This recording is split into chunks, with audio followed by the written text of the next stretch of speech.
미래를 보는 창 JTB. 안녕하세요. JTBJ입니다. 오늘은 급격한 사이클의 변화라는 주제로 진행을 하도록 하겠습니다.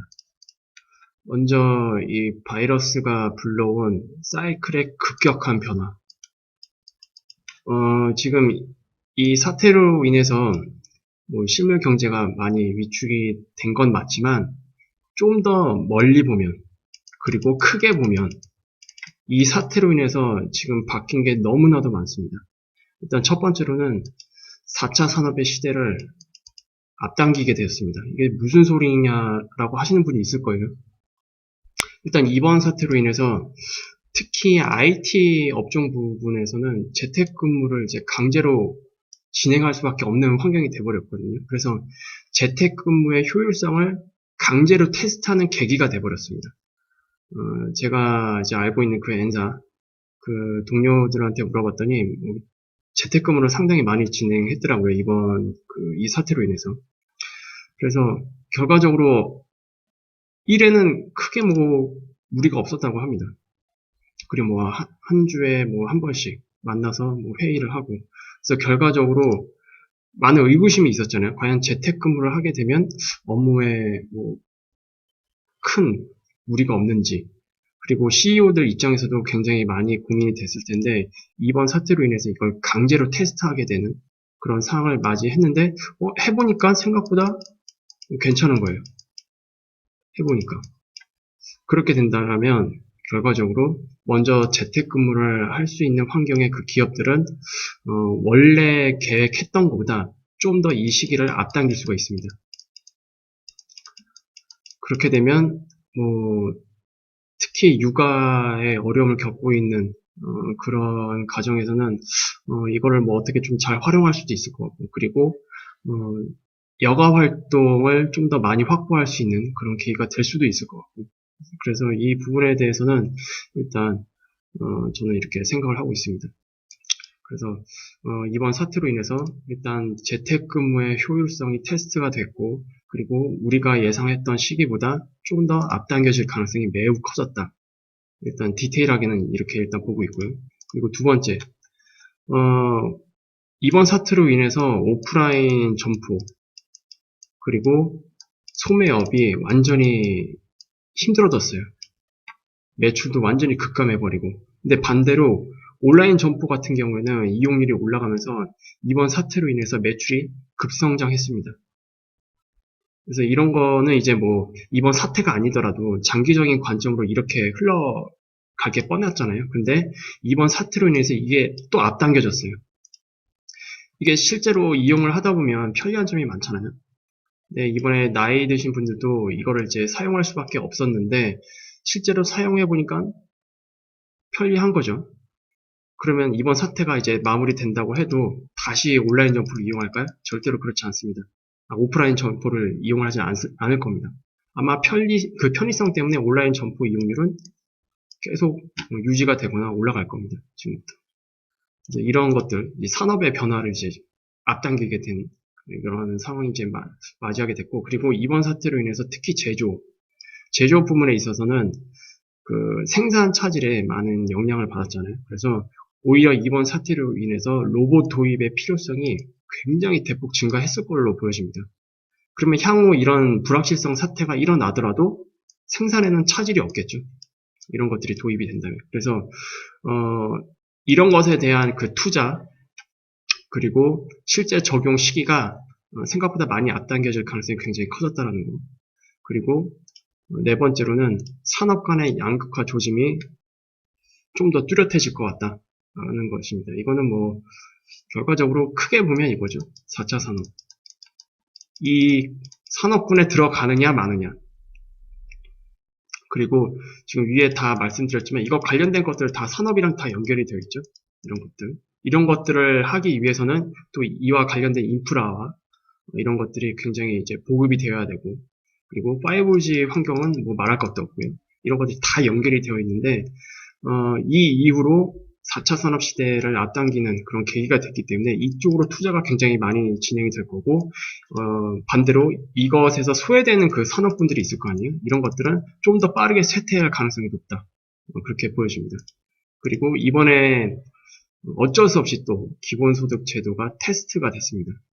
재난 기본소득이라는 명분으로 일단 일회성으로 진행이 됐는데 어떻게 보면 이것도 기본소득 제도를 테스트했다라는 개념으로 볼 수 있겠죠.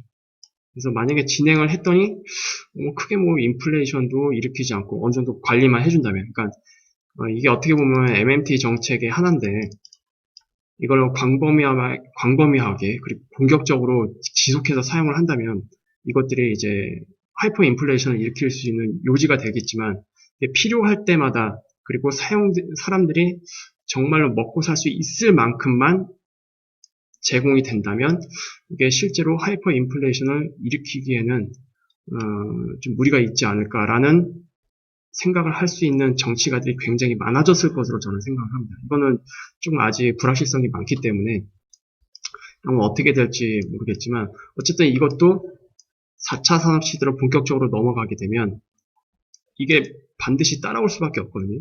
모든 것들이 자동화되고 그렇다 보면 이제 실직하는 사람도 늘어날 수밖에 없기 때문에 그래서 이런 것들을 과연 어떻게 관리할 수 있을까라는 그런 많은 아이디어들이 이번에 또 나왔을 것으로 예상이 됩니다. 그래서 결과적으로 이 모든 요소들을 다 따져보면 한마디로 4차 산업시대를 앞당기게 되는 그런 효과를 불러오게 됐습니다. 이것으로 인해서. 그리고 제가 2월 달쯤에 영상을 올려드릴 때 2020년이 초양극화 시대의 맛보기가 되는 해가 될 거다라고 말씀을 드린 적이 있는데 이거는 이제 폐기가 됐고 바로 초양극화 시대로 직행을 하게 됐습니다. 이건 뭐 유동성과 관련된 문제겠죠. 제가 애초에 생각했던 그 유동성의 규모보다 그냥 끝판을 봐버렸어요. 그냥 끝판왕을 봐버렸습니다. 이번 유동성 그 공급에 대해서. 그래서 바로 초양극화 시대로 직행할 가능성이 굉장히 크다. 그렇다라는 얘기는 이거는 뭐 제가 뭐 작년에도 계속 말해왔던 내용이고 이런 정책들이 나오게 되면 결과적으로 금융시장에 투자하지 않는 사람과 투자하는 사람 간의 부의 격차가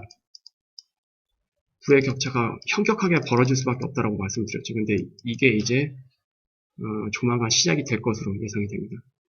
그리고 이번에 엄청난 규모의 부양책이 이제 시작이 됐고 그리고 이게 절대로 끝이 아닐 겁니다.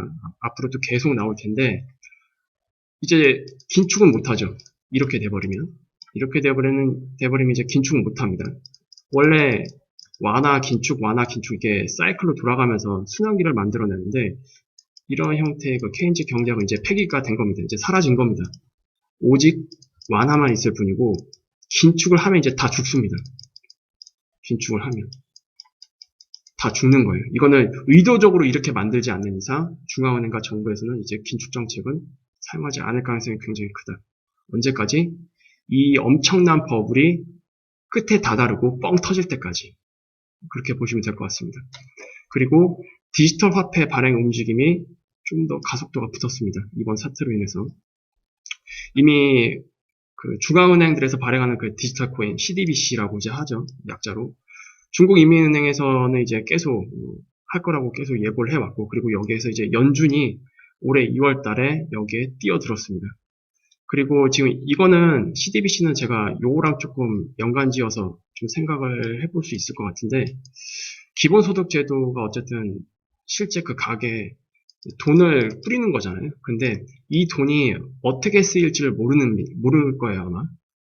근데 CDBC 형태, 그러니까 디지털 화폐잖아요. 이런 형태로 지급이 된다면 이 돈이 어떻게 쓰이는가지 다 모니터링이 가능하겠죠.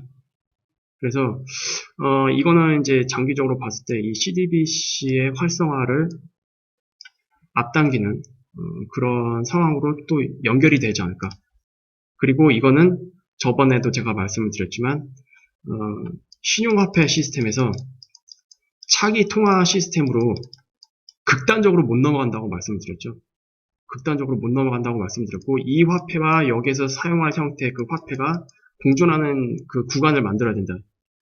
그래야만 연착륙이 된다라고 제가 말씀을 드렸는데 이게 뭐 그렇게 멀리 있는 일은 아닌 것 같습니다. 지금 진행 상황을 보면 뭐 빠르면 올해가 될 수도 있고 아니면 늦어도 내년에는 이 CDBC를 우리가 같이 사용할 수 있는 그런 상태가 되지 않을까 조심스럽게 예상을 해볼 수가 있을 것 같습니다. 그렇게 되면 결과적으로 차기 통화 시스템 전환을 위한 과도기로 들어간다. 그래서 이 과도기를 만들면서 이제 중앙은행 쪽에서는 이제 연착륙을 시도할 것으로 예상이 됩니다. 그리고 지금 재정정책이나 뭐 부양책들 이런 규모도 보고, 그리고 중앙은행들이 가지고 있는 모든 카드를 지금 다 쓴 상태이기 때문에 이 이후는 없죠. 냉정하게 말하면 이후는 없습니다. 그래서 차기 통화 시스템으로 넘어갈 수밖에 없는 그런 상황에 놓여 있습니다. 그래서 이런 전반적인 모든 변화 흐름을 봤을 때 중앙은행에서도 일단 지금 가진 카드는 다 썼지만 그 다음을 준비하는 그런 단계로 바로 돌입할 것 같다. 얘네들이 멍청이가 아니잖아요. 가지고 있는 카드를 다 썼다고 종말이 올 것처럼 그런 것만 이제 기다릴 거야? 아니죠. 이제 다음 스텝으로 넘어가는 그런 과정을 이제 밟을 겁니다. 그리고 그 연준에서 이제 디지털 화폐를 이제 내놓는다는 기사는 이제 2월 달에였어요. 2월 달에 나온 기사였는데, 잠깐 이 내용을 보면, 미국 연방준비제도 중앙은행 디지털 화폐 관련 연구에 박차를 가한다. 연준은 발행 가능성도 염두에 둔 것으로 보인다. 근데 이번 사태로 인해서 염두에 둔 것으로 보인다가 아니고 실제 준비에 들어갈 것으로 저는 예상을 하고 있습니다. 그리고 야후 파이낸스의 외신에 따르면 레이얼 브레이너드 미 연준 이사는 스탠퍼드 대학교 경영대학원에서 열린 행사에서 디지털 화폐를 발행하는 데 드는 비용과 잠재적 이익, 그리고 디지털 화폐 규제 등에 관한 광범위한 이슈를 검토하고 있다고 말했다. 이 사람이 이제 연준 이사잖아요. 이런 것들을 검토하고 있다는 얘기입니다. 그리고 디지털 화폐를 발행을 하게 되면 실제 화폐를 발행할 때는 뭐 어쨌든 인쇄를 해야 되잖아요. 그에 대한 그 비용도 아마 들 건데 디지털 화폐로 발행하면 그런 비용이 전혀 들지 않죠. 여기엔 뭐 많은 의도가 있을 테지만 어쨌든 신용화폐와 디지털 화폐가 같이 사용되는 그런 기반으로 우리는 조만간 넘어가게 될 것으로 예상이 됩니다. 그래서 다시 한번 말씀을 드리면 요약하면 본격적인 4차 산업 시대를 앞당기게 됐습니다. 결과적으로 이 사태로 인해서 많은 것들이 바뀌었어요. 지금 단순히 이것 때문에 뭐 실물 경제가 뭐 크게 위축을 받았고 뭐 큰 위기가 오고 이런 것만 생각할 게 아니라 좀 더 큰 차원으로 세상을 바라보면 결과적으로 우리는 인류 역사가 이렇게 가다가 종말이 있는 게 아니잖아요. 중간에 어려움도 있겠지만 이렇게 나선형으로 앞으로 나아가는 나선형 형태의 그 발전 형태를 띠고 있는데 어쨌든 이것도 발전이면 발전입니다. 4차 산업 시대로 나아간다는 얘기가 되니까. 그래서 이런 위기가 있었지만 이런 위기로 인해서 이 시대를 오히려 앞당기는 그런 타임 테이블이 만들어진 게 아닌가 저는 그렇게 생각을 하고 있습니다. 그리고 이제 중앙은행이 이번에 이 사태를 극복을 하기 위해서 가지고 있는 모든 룰을 다 깨버렸죠. 뭐 크게 예를 들자면 유럽 같은 경우에는 재정적자의 GDP 3%를 넘길 수 없습니다. 재정적자는. 그리고 이것 때문에 작년에 이태리 정부와 EU 집행위에서 많은 마찰이 있었었죠. 근데 이번에 이 룰을 깨기로 했습니다. 그래서 무제한으로 돈풀기 방향으로 전환했기 때문에 이제는 ECB 전체 국가가 이 길로 함께 들어설 것으로 예상이 됩니다. 그리고 연준 어제죠. 어제 새벽인가요? 무제한 양적 완화를 발표를 했고 그리고 회사채 매입을 위한 기구를 이제 만들었죠. 근데 여기서 이제 말하는 회사채 매입은 적격 투자 등급입니다.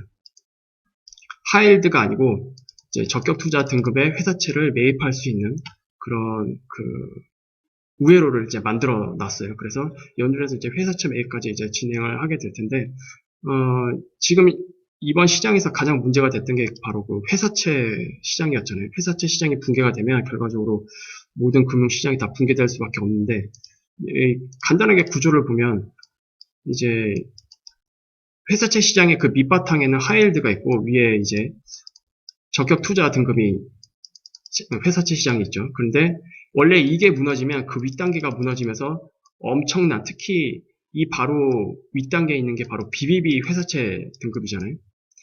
이게 지금 회사채 시장이 거의 절반을 차지한단 말이에요. 근데 하이힐드가 무너지면 그 다음 BBB가 무너지는데 BBB가 그냥 무너지는 게 아니고 엄청난 규모로 신용 강등이 돼버려서 하이힐드 등급으로 내려옵니다. 이게 문제예요, 이게. 근데 연준에서 이걸 막은 겁니다. 일단 적격 투자 등급의 회사채를 매입할 수 있는 방안을 만들었기 때문에 설령 이게 무너진다 할지라도 이것까지는 지키는, 그래서 회사채 시장이 붕괴되는 그걸 막은 겁니다. 그래서 이번에 금융시장이 그렇게 뜨겁게 반응을 한 거고요. 그래서 어쨌든 쓸 수 있는 카드는 이제 모두 다 썼고, 그리고 말도 안 되는 그 유동성의 폭풍을 불러왔기 때문에 어쨌든 지금은 뭐 엄청난 유동성 장세를 결국에 만들겠죠.